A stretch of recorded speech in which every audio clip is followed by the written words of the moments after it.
Bismillahirrahmanirrahim. Assalamualaikum warahmatullahi wabarakatuh. Good morning, everyone. We're from Group 3, and let me introduce myself. My name is Shamsul Fahri. My student number is H01233313. Today, we will present a topic entitled Conversational Analysis in Class Interaction. First, I would like to explain the background of this topic.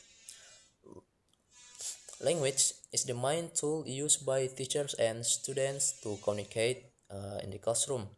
Through language, students also use language to respond to teacher, ask questions, share ideas, and participate in classroom activities. Because of this interaction, communication in the classroom becomes very important to study. One way to study classroom communication is through discourse analysis, especially conversational analysis. Conversational analysis help us understanding how conversation happen between teachers and students during the learning process. Thank you for the opportunity. So let me introduce myself. My name is Anara Malviani from Class A. Okay, so here I will continue the first material about conversational analysis in discourse studies. So, conversational analysis is a branch of discourse that focuses on the structure and organization of spoken interaction. It examines how participants in a conversation can manage communication, including how they take turns speaking, respond to each other, and also maintain the flow of conversation. So in this course studies, conversational analysis is often used natural communication. Researchers examine real conversations to understand how people cooperate in interaction and how they organize their speech during communication. According to discourse analysis theory, language is not only used to deliver information, but also to perform actions and construct social identities. When people speak, they are not just saying words, but they are also doing things and expressing who they are in a particular social situation. So, conversational analysis studies naturally occurring conversations. Researchers usually analyze real conversations rather than artificial examples, like in order to understand how communication actually happens in the real life. One important concept in conversational analysis is turn taking. Turn taking refers to how speakers organize the order of speaking during a conversation.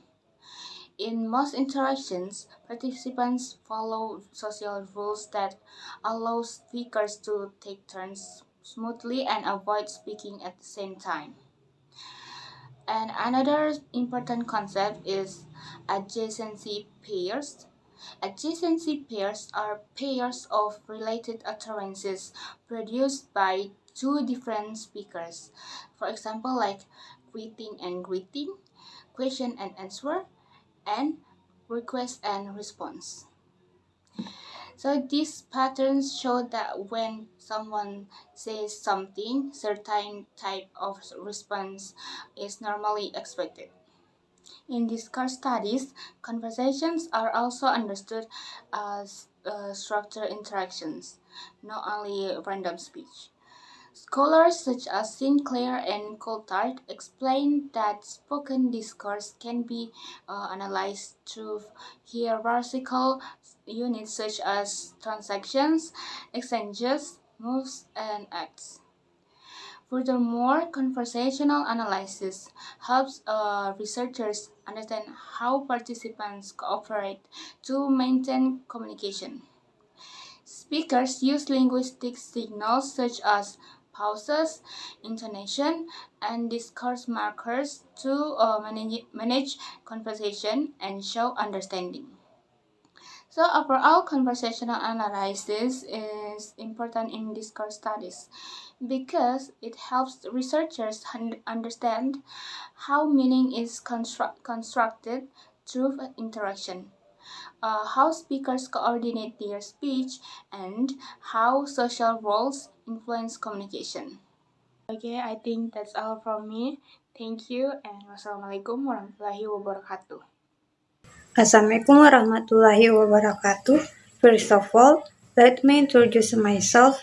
My name is Nur Aratasya. My student number is 8012388012. In this section, I will explain the structure of conversational interaction. Conversational interaction refers to how people organize and structure communication when they speak with each other. In this core analysis, conversation can be divided into several levels. The main levels are transaction, exchange, move, and each. First point, transaction. A transaction is the largest unit in a conversation. It usually focuses on one topic, activity, or state of interaction, especially in classroom communication. A transaction may contain several exchanges that are related to the same topic. Example, when a teacher explains a lesson in class, asks questions, and discusses the same topic with students, all of these interaction together from one transaction. For instance, when a teacher is explaining past tense, asking questions about it, and giving examples, the whole discussion about past tense is considered one transaction. Second point, exchange. An exchange is a basic interaction between two or more speakers.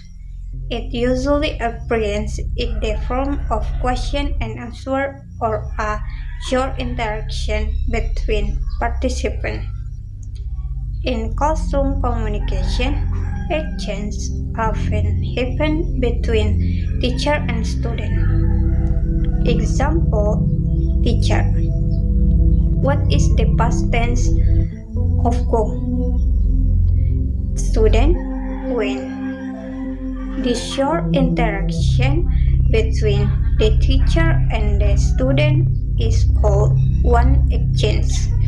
An exchange normally consists of several moves. 3 point move. A move is a part of an exchange that shows the role or function of each speaker in the conversation. In classroom discourse, there are usually three main types of moves. One, initiation. This is when someone starts the interaction, usually by asking a question or giving a statement. Example, teacher. What is the past tense of go? To respond.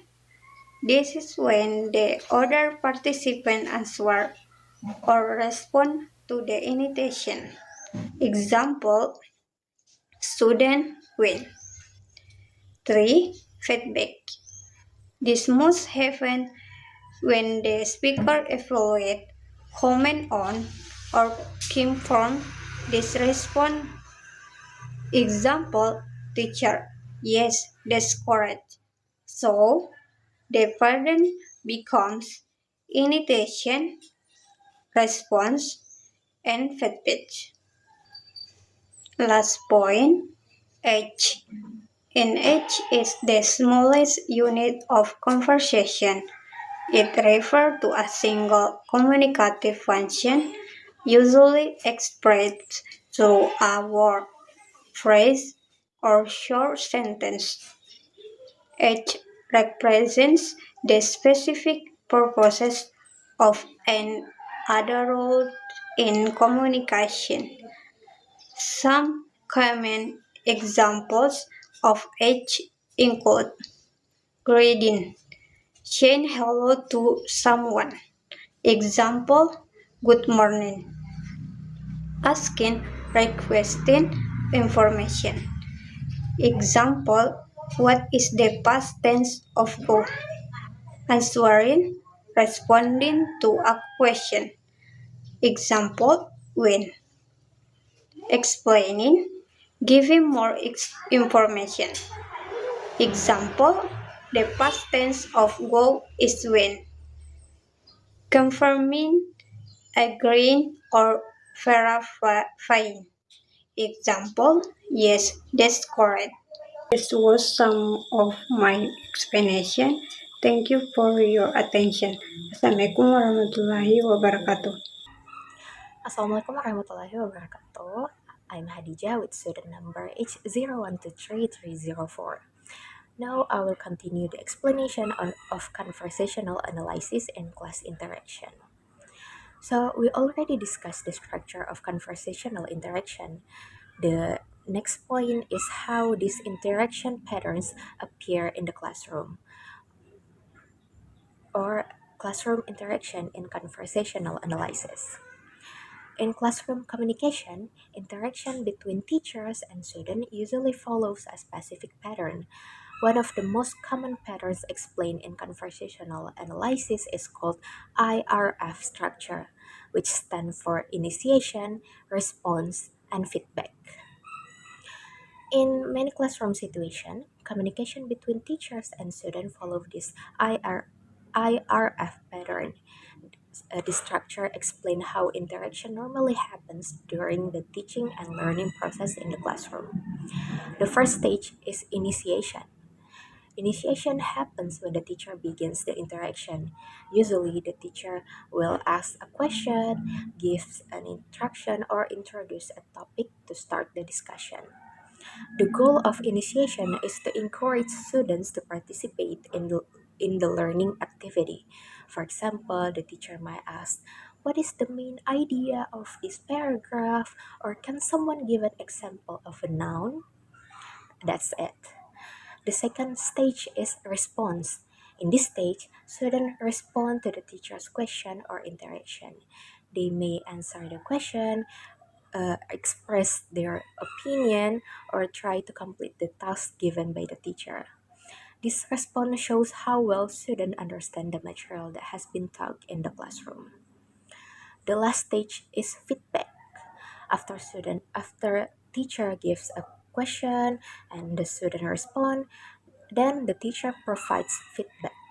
Feedback can be praise, correction, evaluation, or additional explanation. For example, the teacher may give feedback like, that's correct, or good job, or almost right, but let's review it again. This feedback, this kind of feedback helps students understand whether their answer is correct or needs an improvement. Through this initiation, response, and feedback structure, we can see that classroom interaction is usually more structured than everyday conversation because the teacher guides and controls the flow of communication.